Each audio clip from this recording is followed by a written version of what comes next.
O presidente que foi eleito democraticamente pela maioria das brasileiras e dos brasileiros protege o seu país. Aliás, uma boa parte dessa celeuma é porque os presidentes anteriores iam na Europa e baixavam a cabeça para os presidentes europeus e para os interesses europeus. Agora não. Agora tem o presidente que, com altivez e responsabilidade, defende primeiro o Brasil e o interesse dos brasileiros. Esta é a marca do presidente Jair Bolsonaro. Diferente dos presidentes que nos antecederam, que tinham outros compromissos. Então essa é a primeira questão relevante. A segunda é que os governadores de toda a região, apoiados pelas Forças Armadas, lideradas pelo general Fernando Azevedo, produziram nos últimos dias uma resposta que nenhum país do mundo ainda obteve. Basta ir lá ver os mapas. E nós enfrentamos os ataques externos, mas também enfrentamos ataques internos. Nós não somos ingênuos. Há muito interesse. Um dos interesses são das ONGs, que ganharam muito dinheiro no nosso país, prestando serviço aos interesses internacionais. Até o final do século passado, a barreira comercial mais relevante no mundo se chamava, para commodities, chamava aftosa, que é uma doença que ataca o gado. Hoje, no mundo plano, no século XXI, a grande arma comercial é o meio ambiente. Nós concluímos há pouco a segunda reunião, onde reunimos ontem em Belém os governadores da Amazônia Oriental e hoje aqui em Manaus reunimos os governadores da Amazônia Ocidental.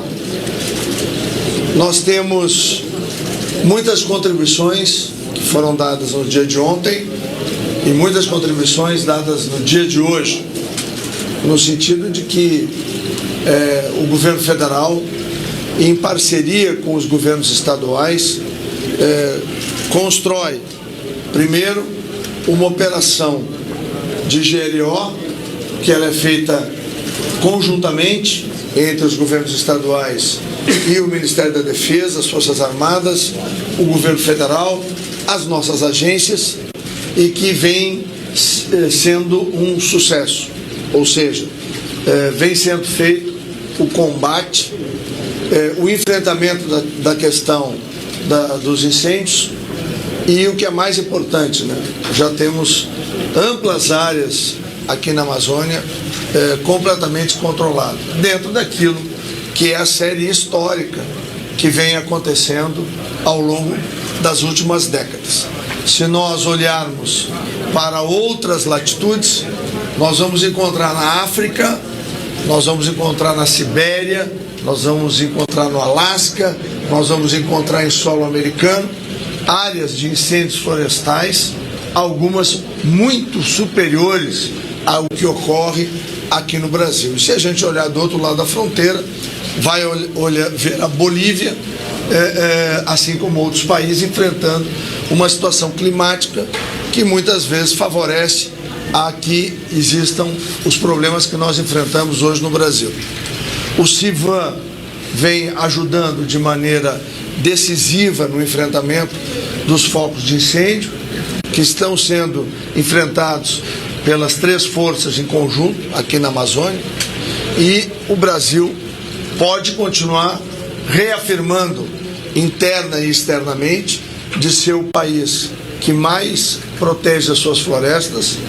Aliás, não há nenhum país do planeta que tenha florestas nativas como o Brasil tem, no percentual que o nosso país tem, de tal forma que nós, nesse momento, olhamos para o extraordinário trabalho coordenado pelo Ministério da Defesa, e uma das propostas que vamos levar da reunião com os 9 governadores é para que a GLO não se encerre no dia 24 de setembro, que ela continue o seu trabalho pelo menos por mais um mês, até o mês de outubro.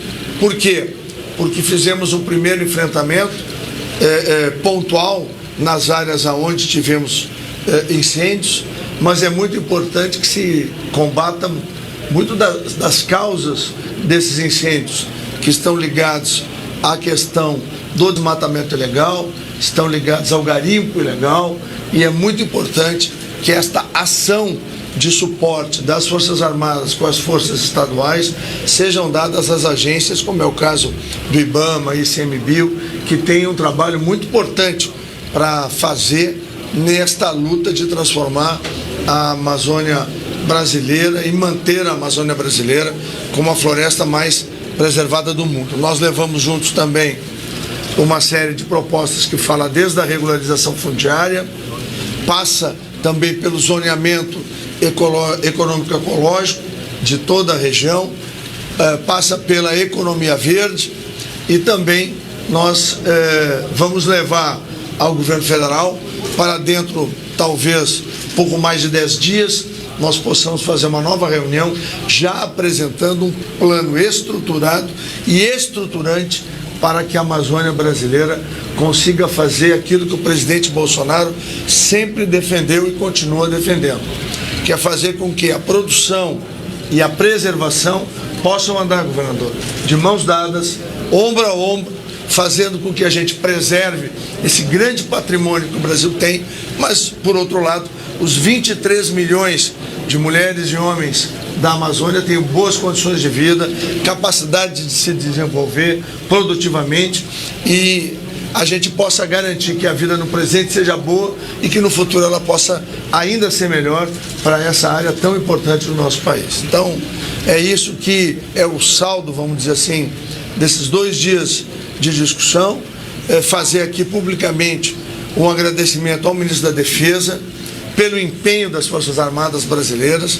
As 3 forças se mobilizaram com todos os recursos e o Brasil, mais uma vez, demonstra claramente de que, quando o Brasil se une, não há nenhum obstáculo que nós não possamos vencer, seja ele climático, seja o enfrentamento internacional, seja combater os interesses de fora, que tem um olho grande aqui para a nossa Amazônia, mas dentro das nossas fronteiras, a Amazônia é brasileira, vai continuar brasileira e vai continuar sendo a floresta nativa mais preservada do planeta.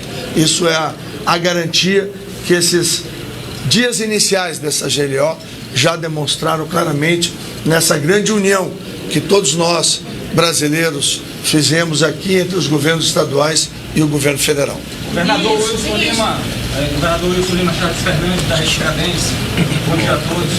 Governador, na visão do governo do Estado, qual foi a avaliação deste encontro, dessa reunião? O que foi tratado em relação ao Fundo Amazônia, também bioeconomia? Gostaria que o senhor detalhasse um pouco em relação aos pontos que foram tocados aí, e a avaliação que o senhor faz dessa reunião, desse encontro. A avaliação é muito positiva, porque tratar da Amazônia tem que levar em consideração as pessoas que moram nessa região, tem que tratar das questões da Amazônia aqui na Amazônia. Hoje nós estamos encerrando esse ciclo de visita dos ministros à Amazônia, já estiveram lá em Belém com os governadores da Amazônia Oriental e aqui ouvindo os governadores da Amazônia Ocidental. Aqui nós apresentamos o avanço que nós já tivemos desde que iniciou-se esse trabalho de cooperação entre o governo do Estado e o governo federal, sobretudo a partir do momento em que houve a GLO, né, o Amazonas aderiu no dia 21, já tivemos uma redução significativa dos focos de queimadas e do desmatamento. Quando em julho saíram os primeiros números, o município de Apuí aparecia em primeiro lugar como um município onde havia a maior quantidade de focos de queimada.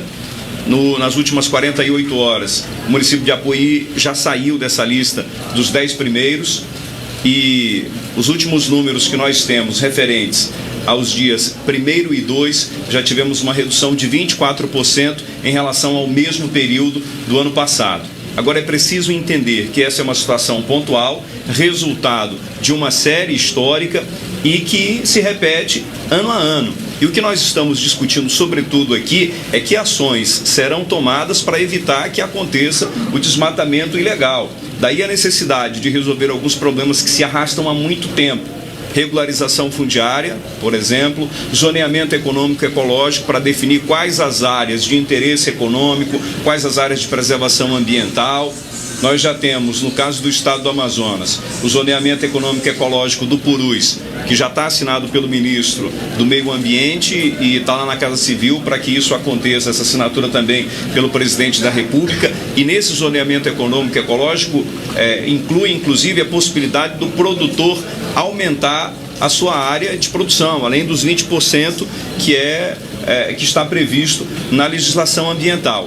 E o fortalecimento de estratégias para o desenvolvimento sustentável, caso da bioeconomia, crédito de carbono, e daí a necessidade de investimento de recursos internacionais, de recursos federais, e aí vem a questão do Fundo Amazônia.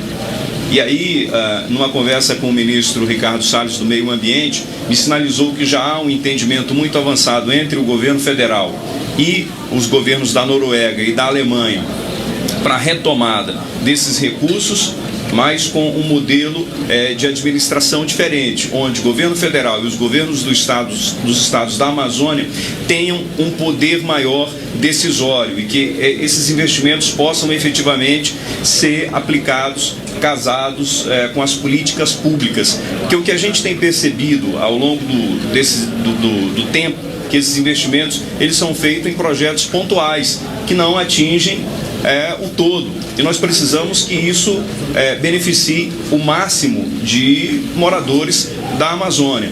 E o que nós defendemos é que o meio ambiente tem que ser preservado, os nossos recursos ambientais têm que ser preservados, mas acima de tudo nós temos que preservar o cidadão que mora aqui na Amazônia, porque com pobreza não se combate desmatamento, não se combate queimadas.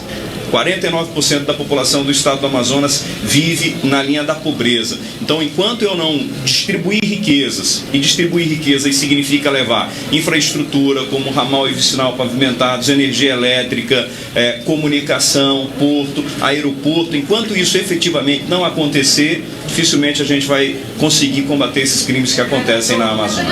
Governador, o senhor acabou de falar aí que parte da população amazonense, isso é verdade, vive na linha da pobreza.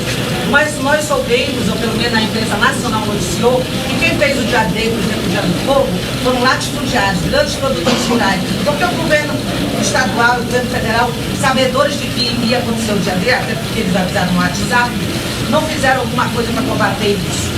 Bom, eu não tenho informação de que isso tenha acontecido aqui no estado do Amazonas. Nós temos monitorado as questões aqui no estado do Amazonas no que diz respeito a combate a desmatamento, a queimadas, inclusive através de um processo de georreferenciamento, de acompanhamento, geoespacial, de onde há esses focos de calor e combatendo efetivamente. É tanto que já em maio nós começamos já essas primeiras estratégias, inclusive capacitando e formando esses combatentes dos municípios, esses agentes para nos ajudar nesse processo de combate a essas queimadas. Baixamos um decreto de situação de emergência, montamos uma força-tarefa e, por fim, no dia 21 de agosto, tivemos aqui o apoio do governo federal no sentido de estabelecer a GLO, que foi fundamental, e a gente já começa a ver aí os primeiros resultados, entendendo o posicionamento firme do Estado contra qualquer atitude ilegal, contra qualquer prática ilegal de desmatamento e de queimada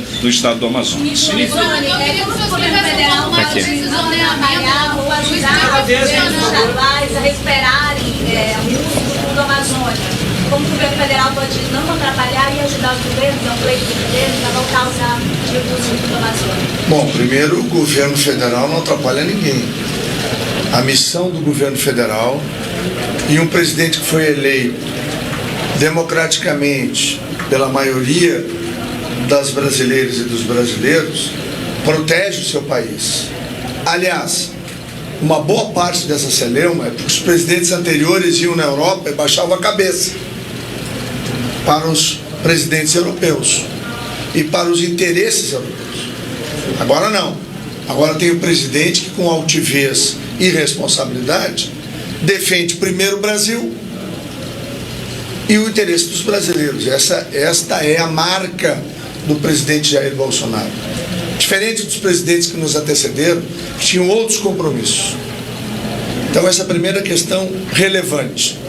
A segunda é que os governadores de toda a região, apoiados pelas Forças Armadas, lideradas pelo general Fernando Azevedo, produziram, nos últimos dias, uma resposta que nenhum país do mundo ainda obteve.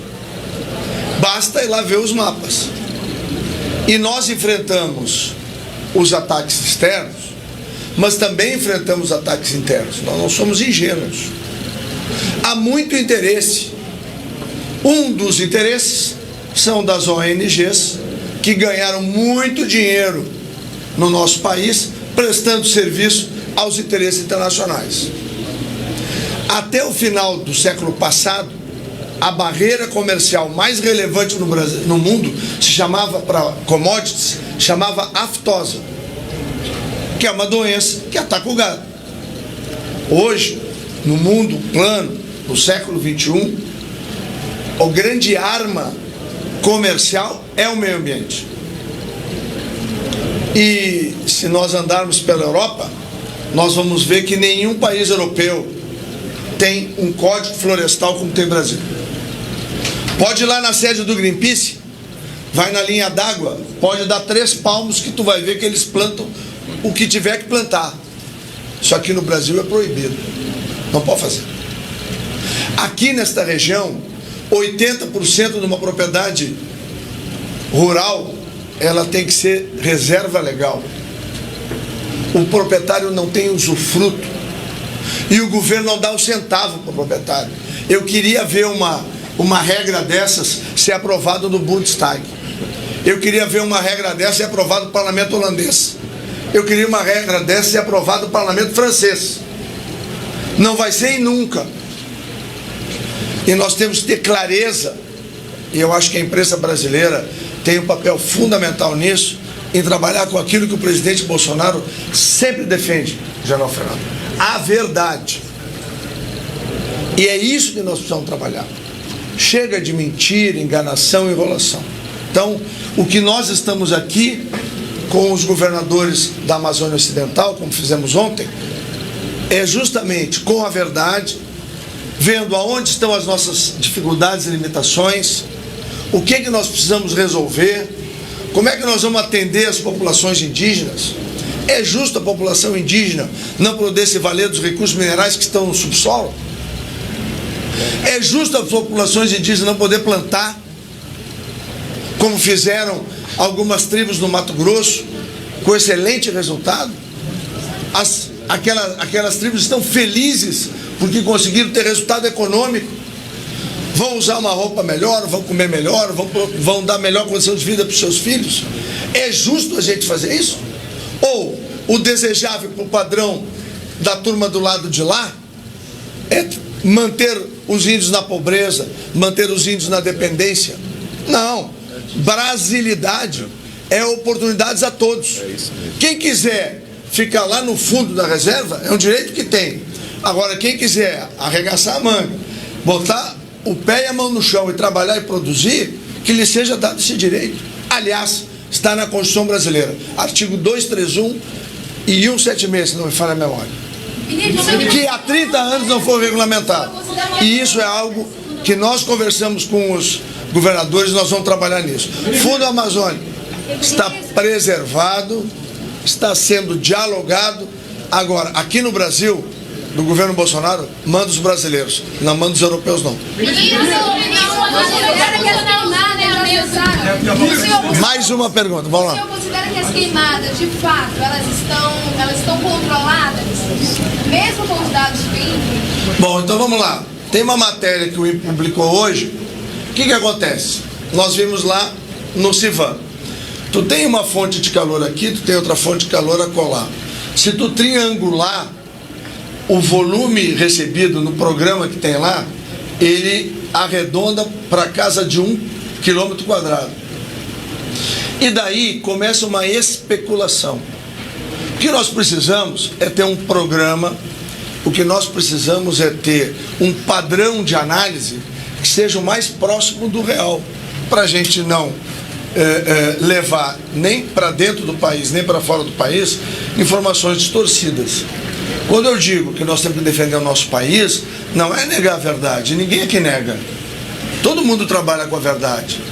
O Exército Brasileiro, tanto na sala de controle de Porto Velho, na sala de controle aqui de Manaus, ou na sala de controle lá de Belém, trabalha com a verdade. Aqui tem incêndio, vamos lá enfrentar. Nós não trabalhamos com a inferência, com a informação midiática. Nós trabalhamos com a realidade. E a realidade que o Brasil tem hoje, visto do satélite, é que nós temos sim problemas pontuais, mas está muito distante de certos veículos que usam como apoio às matérias floresta em chama. Floresta brasileira não está em chama, não. Tem focos isolados. Tá? O que está em chamas nesse momento é nosso amor pela Amazônia e pelo Brasil. Muito obrigado.